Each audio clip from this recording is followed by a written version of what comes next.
Hello everyone, my name is Joe and I am the founder and main arranger for Rudimentum, and today I'm going to be showing you guys how to not write for a battery and how to write for a battery. As you can see here, there is no music on this score, so let's fix that. Awesome. Now we have some battery music, and we're going to be going through a few things today.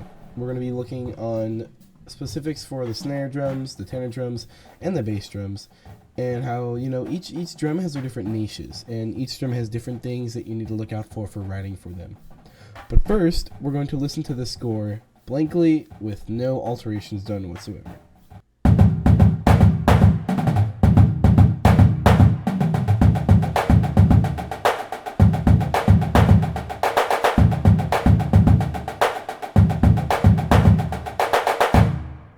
Now, a few things I do notice are I can barely hear the tenor drums, the bass drums are very loud, and the snares just all sound at one dynamic. Now, for writing for a battery, you really want things to pop and you really want things to get low. The best part about writing for a battery is how extensive you can be with dynamics. And the first thing I notice is that for this first big impact, none of the drums are at the same dynamic. And personally, that's something I would fix immediately. So the tenor drums are too quiet and the bass drums are way too loud, so let's bring everyone down to just a forte. The snares are fine as it is. Now, let's look at the snare drums. So, this person got something right. They have the universal sign for rim shots, which is this X, good. But there needs to be marcatos above these. Now that's a universal sign for rim shots. So let's add, before we change any of the actual music, let's just get some basic fundamentals down.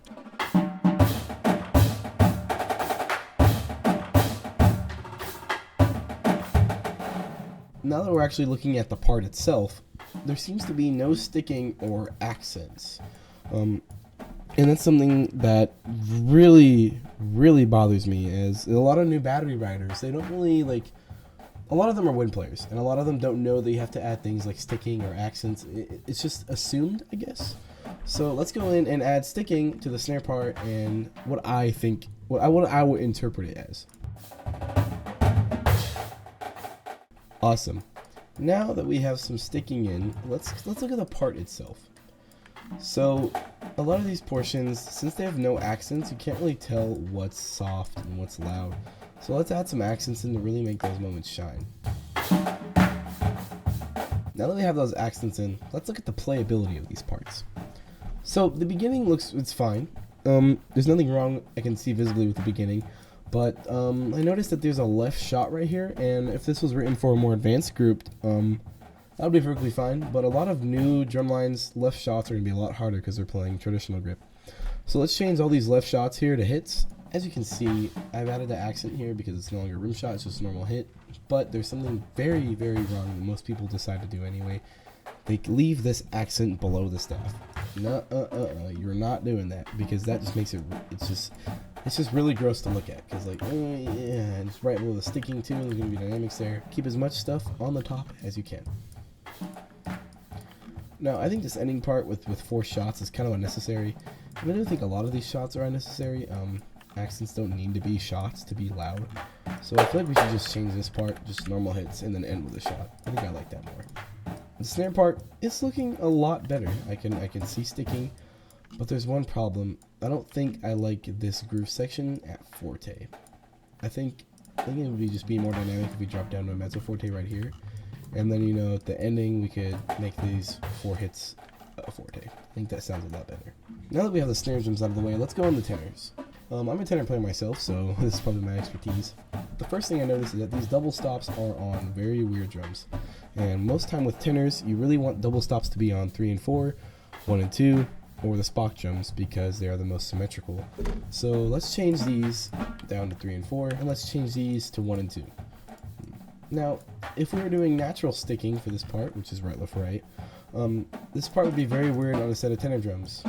So if we make it something a little more playable, I feel like it would look a little bit more like this. Now we're going to do the same thing we do with the snares and add our accents and sticking.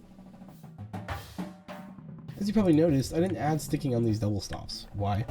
Because it's 2 drums at the same time. You're obviously not going to be hitting them with a certain pair of hands. You're going to be hitting them with both hands. So this is a common rule of thumb to make your scores look less cluttered, is just don't add sticking on these, unless you're doing the marching snare drum where double stops are a lot less clear, but I think it's perfectly fine on the tenor drums. Now, let's look at this groove.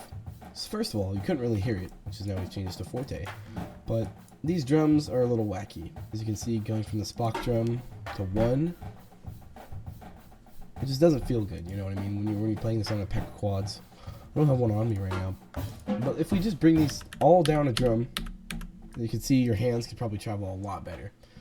Looking at it again, I feel like there's a lot more things we can do to make this part more interesting. So I'll come up with something a little more nicer, and then we'll be back.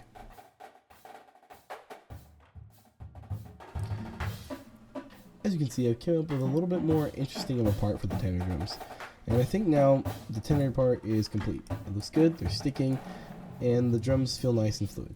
Now let's go on to the bass drums. So the first thing I noticed is that these big old unison stacks look super 80s. So the first thing you want to do is change these to the stock notation for them, which is these big old slash marks. The next thing I noticed after adding all these unisons and accents in is that there's also no sticking for bass drums, and this is something that gets very confused upon a lot. You need to add sticking for unisons because a lot of people think, oh, I don't need to add stickings for bass drums, or I'm playing different parts.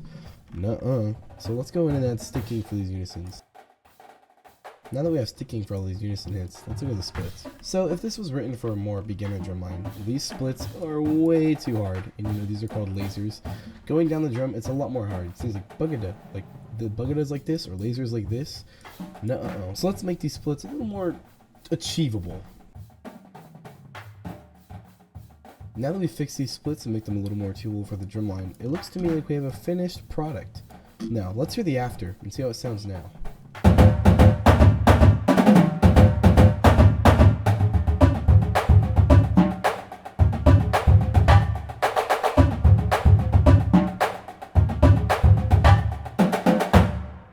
Now those are just a few things that I would have fixed in this cadence. Obviously, if I had more time, there's parts I could have made a little more intuitive, a little more like unique, but for a stock or beginner drumline, this part is pretty good. Hope you all enjoyed this video, and I hope this helped you with your battery writing in some way, shape, or form. I want to make a few more videos like this with more dense parts to get a little more challenging when it comes to battery writing. But until then, I hope you guys enjoyed this video, and I will see you next time. Goodbye.